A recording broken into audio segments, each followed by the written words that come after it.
नमस्कार दर्शकों, आप सभी का स्वागत है। भागवत गीता सिर्फ एक धार्मिक किताब नहीं है।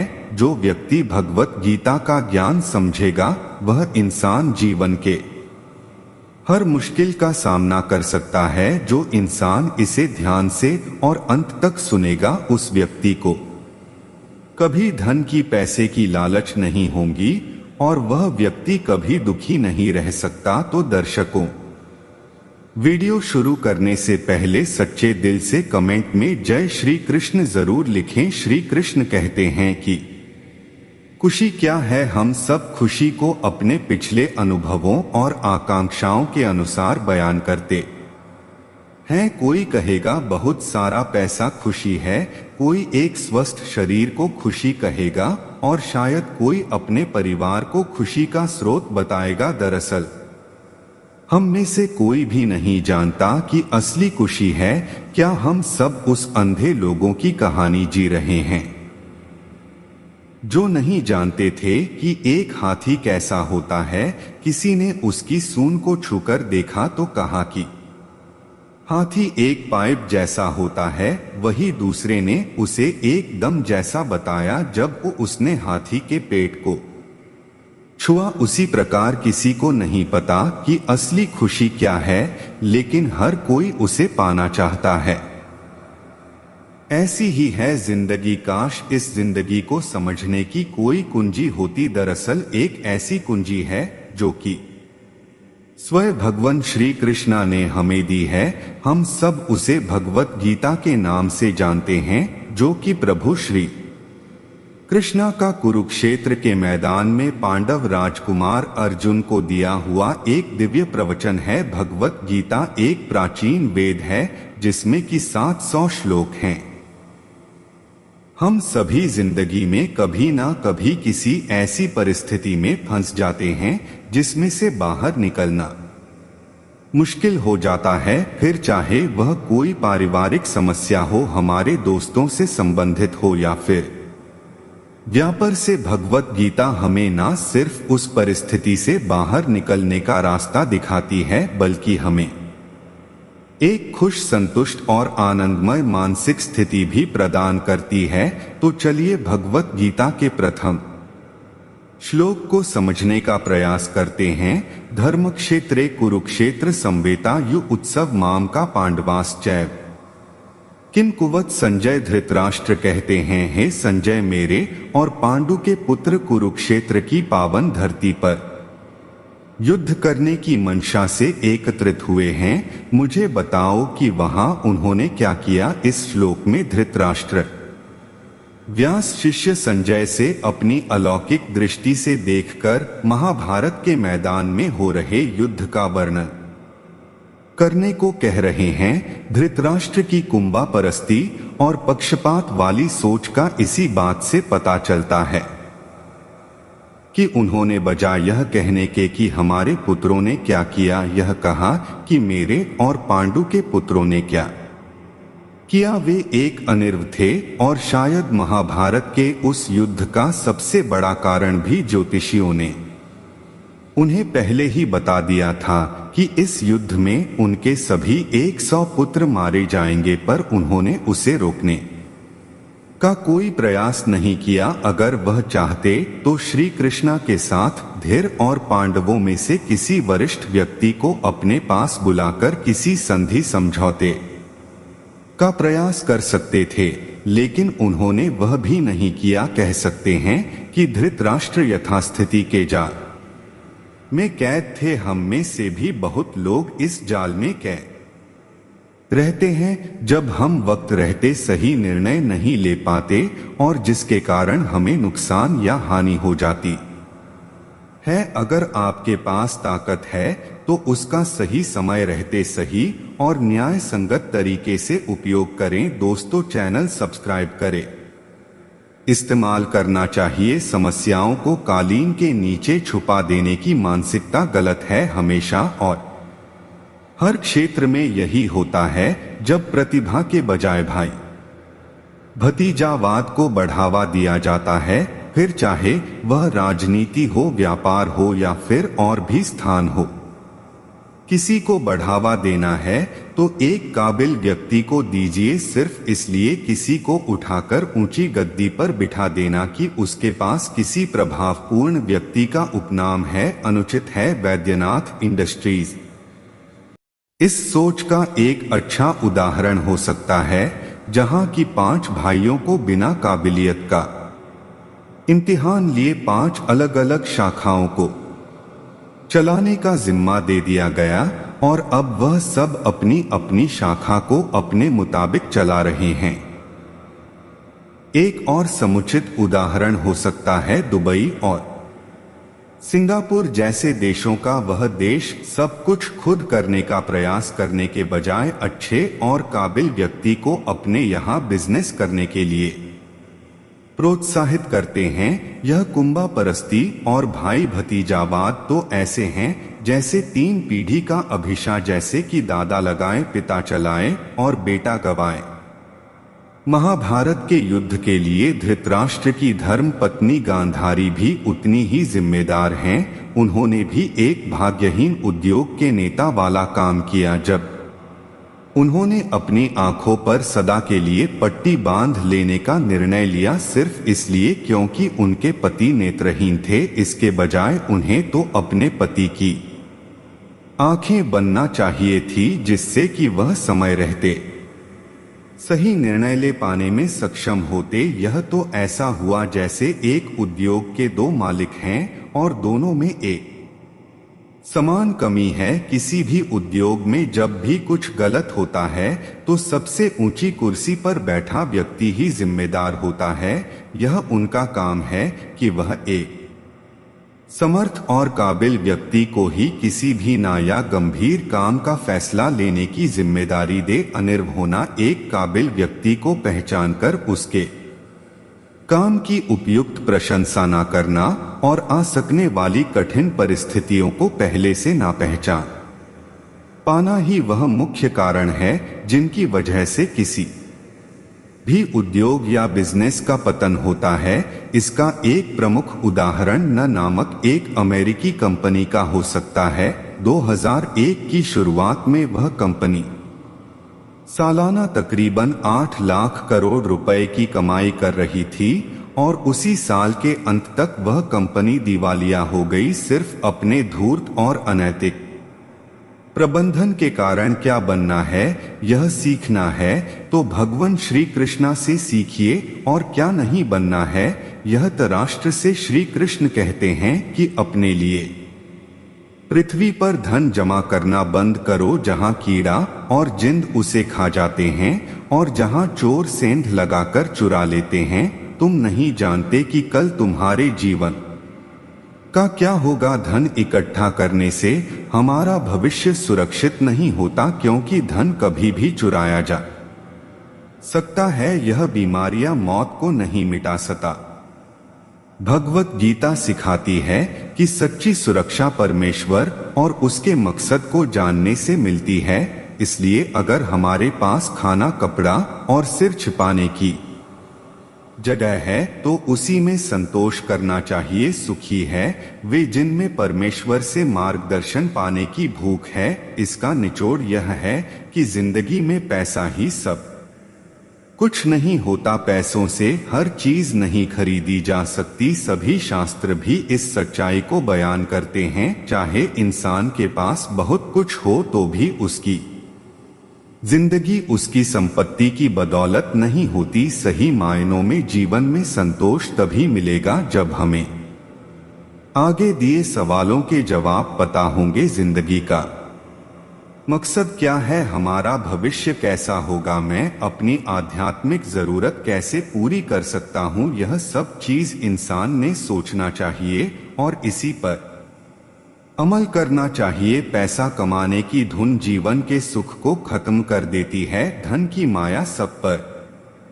भारी बहुत ही सामान्य सी बात है जिसे लगभग हर कोई मानता है। दुनिया में ऐसा कोई नहीं जो धनवान नहीं बनना चाहता। हर कोई धन की महिमा से परिचित है, क्योंकि यही वह साधन है जो आज के जमाने में सबको साध लेता है, बिगड़े हुए को संवार देता है। जिसके पास धन है समाज में उसका रुतबा है और दुनिया उसके सामने झुकती है। यही वजह है कि हर कोई धन कमाने के पीछे भाग रहा है।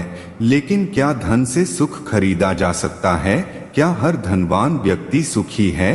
आखिर इंसान सुख पाने के लिए ही तो धन कमाना चाहता है, पर कहीं ऐसा तो नहीं कि जिस धन के पीछे जान छोड़कर हर कोई भाग रहा है वही सुख का दुश्मन हो। अब एक कहानी यही बताती है कि कैसे पैसा कमाने की धुन जीवन के सुख को खत्म कर देती है। किसी नगर में एक सेठ रहते थे। उनके पास अपार संपत्ति, कोठी, घोड़ा, गाड़ी यानी सुख का हर वह सामान था जिसकी हर कोई कामना करता है। कोई चीज नहीं थी तो वह था सुख, चैन। उनके मन में हमेशा बेचैनी बनी रहती थी। बड़ी सी कोठी में सेठ सेठानी ही रहते थे।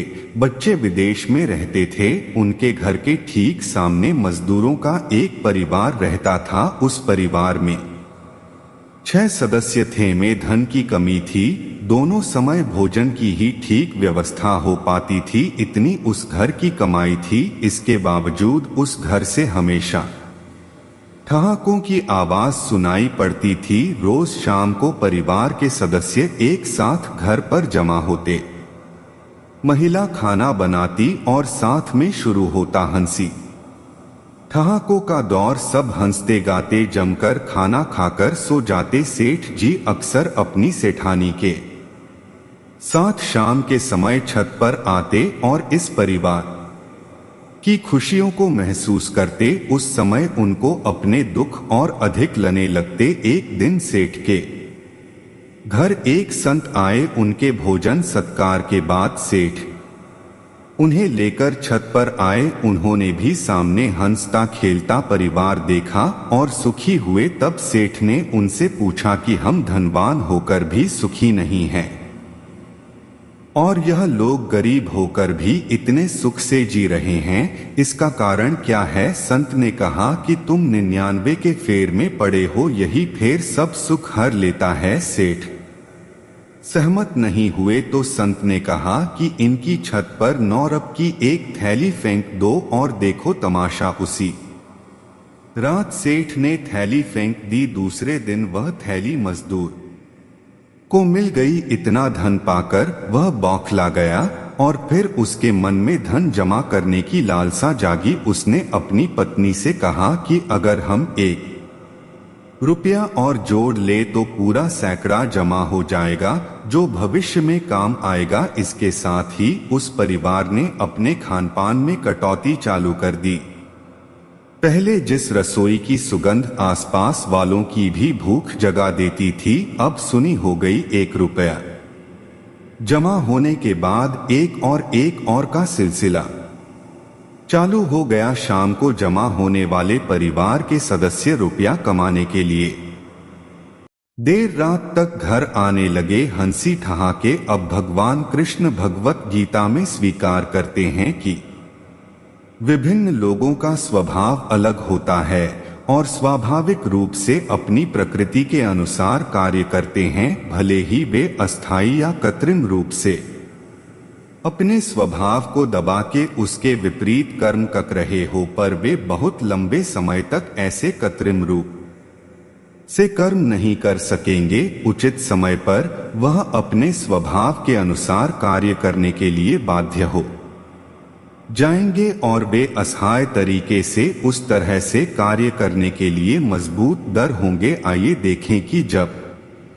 अर्जुन का मान अशुद्धियों से आच्छादित था और उसने अपने जीवन की सबसे महत्वपूर्ण लड़ाई लड़ने से इनकार कर दिया, तब कृष्ण ने अर्जुन से क्या कहा? यदि तुम मेरे निर्देश अनुसार कर्म नहीं करते और युद्ध में प्रवृत्त नहीं होते हो तो तुम कुमार्ग पर जाओगे। तुम्हें अपने स्वभाव वश युद्ध में लगना पड़ेगा। इस समय तुम मोह वश मेरे अनुसार कर्म करने से मना कर रहे हो, लेकिन हे कुंती पुत्र, तुम अपने ही स्वभाव से उत्पन्न कर्म द्वारा बाध्य होकर वही सब करोगे। इसलिए हमें चाहिए कि हम अपने हित को भली भांति समझते हुए धर्म के दायरे में रहते हुए और अपनी स्वाभाविक प्रवृत्ति के अनुसार कर्म करें। इससे पहले भी कृष्ण अर्जुन को बता चुके हैं कि लोग अपने कर्म के माध्यम से भी कृष्ण की साधना कर सकते हैं। अपने अपने कर्म के गुणों का पालन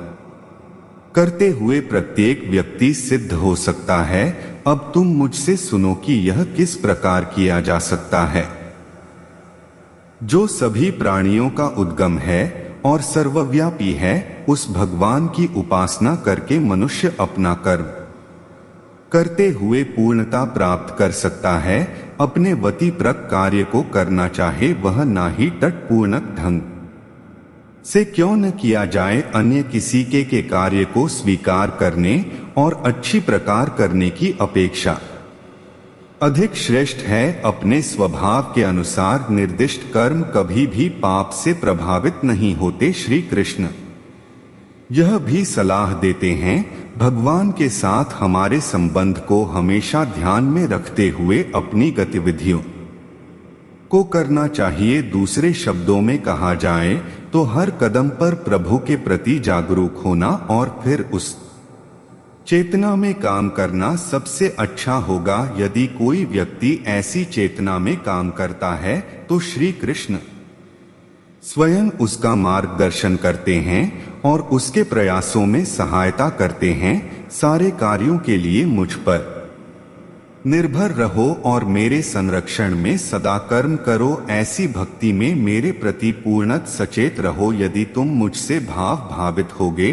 तो मेरी कृपा से तुम बद्ध जीवन के सारे अवरोधों को लांघ जाओगे। लेकिन यदि तुम मिथ्या अहंकार वश ऐसी चेतना में कर्म नहीं करोगे और मेरी बात नहीं सुनोगे तो तुम विनट हो जाओगे। हम ऐसी चेतना तभी प्राप्त कर सकते हैं जब हम यह सोचे कि हम केवल श्री भगवान की प्रसन्नता के लिए प्रत्येक कार्य कर रहे हैं। फिर चाहे हम परिवार की देखभाल कर रहे हो या कार्यस्थल पर काम कर रहे हो, भगवान को हमेशा अपनी चेतना में रखना चाहिए। श्री कृष्ण ने अर्जुन को गीता के अध्याय 9 में यह सलाह दी है, हे कुंती पुत्र, तुम जो कुछ करते हो, जो कुछ खाते हो, जो कुछ अर्पित करते हो या दान देते हो और जो भी तपस्या करते हो उसे मुझे अर्पण करते हुए करो। इस तरह तुम कर्म के बंधन तक इसके शुभाशुभ फलों से मुक्त हो सकोगे। इस संन्यास योग में अपने चित्त को स्थिर करके तुम मुक्त होकर मेरे पास आ सकोगे। हम महाभारत में भी यह देखते हैं कि श्री कृष्ण ने वास्तव में पांडवों की महत्वाकांक्षा को पूरा करने में उनकी सहायता करी। युधिष्ठिर को अपने दिवंगत पिता राजा पांडु के आदेशों का पालन करने के लिए राजसूय यज्ञ करने की महत्वाकांक्षा थी, क्योंकि पांडव हमेशा ही श्री कृष्ण भावित थे। उन्हें कृष्ण द्वारा सहायता और मार्गदर्शन प्राप्त हुआ। राजसूय यज्ञ करना कोई आसान उपलब्धि नहीं थी, फिर भी भगवान श्री कृष्ण की कृपा से युधिष्ठिर इसे करने में समर्थ हुए। कृष्ण चेतना का क्षेत्राधिकार हर जगह फैला हुआ है। इसका मतलब यह है कि पूरी सृष्टि में कोई जगह या कोई भी गतिविधि नहीं है जहां कृष्ण मौजूद नहीं है। हमें कृष्ण के प्रति सचेत होना होगा और फिर उस चेतना में कार्य करना होगा। हमेशा श्री प्रभुपाद जी ने अपनी शिक्षाओं में समझाया है कि व्यक्ति को 4 चीजों से दूर रहना चाहिए, क्योंकि यह एक अधर्मी जीवन की नींव है और किसी व्यक्ति को अस्तित्व के निम्नतम स्तर तक खींच सकती है। मांसाहार, नशा, अवैध संबंध और जुआ। यह नियम हमारा बैरोमीटर है यह समझने के लिए कि हमारे जीवन में किस तरह की गतिविधियों से बचना चाहिए। इसके अलावा प्रभुपाद ने यह भी जोर देकर कहा कि हर भक्त को हर एक दिन हरे कृष्ण महामंत्र के न्यूनतम 16 माला करने चाहिए। रोजमर्रा के जीवन में इन नियमों का पालन करना साधना भक्ति कहलाता है, जो हमारे आध्यात्मिक जीवन की नींद बन जाती है यदि हम अपनी साधना में नियत हो सकते हैं। तो श्री कृष्ण हमारे हृदय से सीधे हमारा मार्गदर्शन करेंगे और जहां आवश्यक होगा वहां हमारी सहायता करेंगे। यह 3 चीजें जो खरीदी नहीं जा सकती, क्या यह देखकर आपको ताज्जुब नहीं होता कि एक तरफ जहां लोग इस डर में जी रहे हैं कि वे कभी भी अपनी नौकरी, घर या पेंशन गंवा सकते हैं, वहीं ऐसे लोग भी हैं जिन पर हर चीज खरीदने का जुनून सवार रहता है।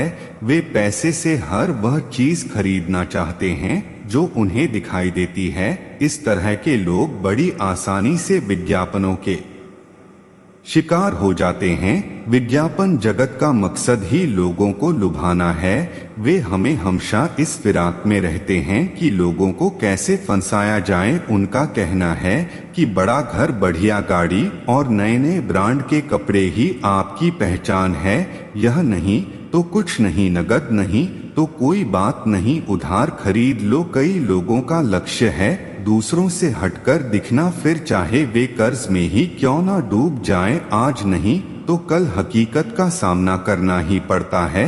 अंग्रेजी किताब खुद से प्यार करने का रोग कहती है, एक इंसान कामयाब होने और इसका एहसास करने के लिए उधार पर बड़ी और महंगी महंगी चीजें खरीद लेता है। यह ऐसा है जैसे कोई अच्छा महसूस करने के लिए नशा करता है। दोनों ही चीजें सस्ती लग सकती हैं और शायद असर भी करें, मगर सिर्फ कुछ समय के लिए। वहीं दूसरी तरफ यह हमें लंबे समय के लिए नुकसान पहुंचा सकती हैं। शायद हमें निराशा, अंधेरे या फिर हम कौड़ी कौड़ी के लिए मोहताज हो जाएं। ध्यान रखिए, दुनिया की सोच हमें गुमराह करती है, लेकिन भगवत गीता आगाह करती है कि जीवन के साधनों का दिखावा करना बेकार है। सच्चाई तो यह है कि ज्यादा से ज्यादा चीजें बटोरने की चाहत में हम इस हद तक भटक सकते हैं कि जिंदगी में ज्यादा अहमियत रखने वाली चीजें हमें नजर न आए। याद रखिए, यह चीजें पैसों से नहीं खरीदी जा सकती। आखिर अहमियत रखने वाली यह चीजें क्या हैं? आइए 3 बातों पर गौर करते हैं। पहला है परिवार की एकता। अमेरिका में रहने वाली 17 साल की ब्रैनी का कहना है कि मेरे पापा नौकरी और उससे मिलने वाले पैसों को बहुत ज्यादा अहमियत देते हैं। हमारे पास जरूरत की हर चीज है, बल्कि उससे कहीं ज्यादा है। फिर भी मेरे पापा कभी घर पर नहीं रहते, वे अक्सर काम के सिलसिले में सफर करते रहते हैं। मैं मानती हूँ कि पापा यह सब नौकरी की वजह से करते हैं, लेकिन परिवार के लिए भी उनकी कुछ जिम्मेदारियां बनती हैं। जरा सोचिए, अगर ऐसा ही चलता रहा तो आगे चलकर ब्रेनी के पिता को किस बात का अफसोस होगा। धन दौलत और ऐशो आराम की चीजों को ज्यादा अहमियत देने की वजह से क्या बेटी के साथ उनके रिश्ते पर कोई असर पड़ेगा? पैसों से बढ़कर परिवार के सदस्यों को उनसे और क्या चाहिए? धन का लोभ सब प्रकार की बुराइयों की जड़ है। कुछ लोगों ने इसकी लालसा में अपने आप को अनेक दुखों से छलनी बना डाला है। घृणा के साथ अधिक भोजन से प्रेम के साथ थोड़ा भोजन उत्तम है। इसका निचोड़ यही है कि पैसों से परिवार की एकता खरीदना नामुमकिन है। अगर आप परिवार में एकता हासिल करना चाहते हैं तो जरूरी है कि आप उनके साथ समय बिताएं, प्यार और परवाह दिखाएं। दूसरी बात है सच्ची सुरक्षा। 17 साल की सारा का कहना है, मेरी मम्मी हमेशा मुझसे कहती हैं कि तेरी ऐसे आदमी से शादी करनी चाहिए जो बहुत पैसे वाला हो। साथ ही मुझे कुछ हुनर भी सीखना चाहिए ताकि मुसीबत की घड़ी में किसी के आगे हाथ ना फैलाना पड़े। उन्हें हमेशा रुपए पैसों की धुन सवार रहती है।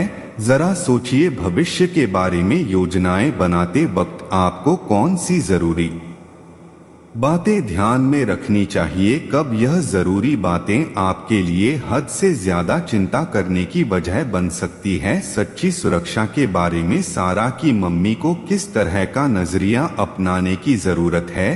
तीसरी बात है निजी संतोष। 24 साल की तान्या का कहना है, मेरे माता पिता ने मेरी परवरिश इस तरह की कि मैं सादा जीवन जी सकूं। कभी कभी तो हमें थोड़ी चीजों में ही गुजारा करना पड़ता था। ऐसे माहौल में भी मैं और मेरी जरवा बहन खुश रहते। जवानों से पूछा गया कि उनके कॉलेज जाने की वजह क्या है, ज्यादातर ने कहा वे पढ़ा लिखा इंसान बनना चाहते हैं या जिंदगी में कुछ करना चाहते हैं। सिर्फ गिने चुने लोगों ने कहा कि उनके कॉलेज जाने की वजह है बहुत सा पैसा कमाना। लेकिन वहीं अगर आप सन 1990 के शुरुआती समय देखें तो ज्यादातर विद्यार्थियों ने कॉलेज जाने की सबसे बड़ी वजह यह बताई कि वे बहुत सा पैसा कमाना चाहते हैं।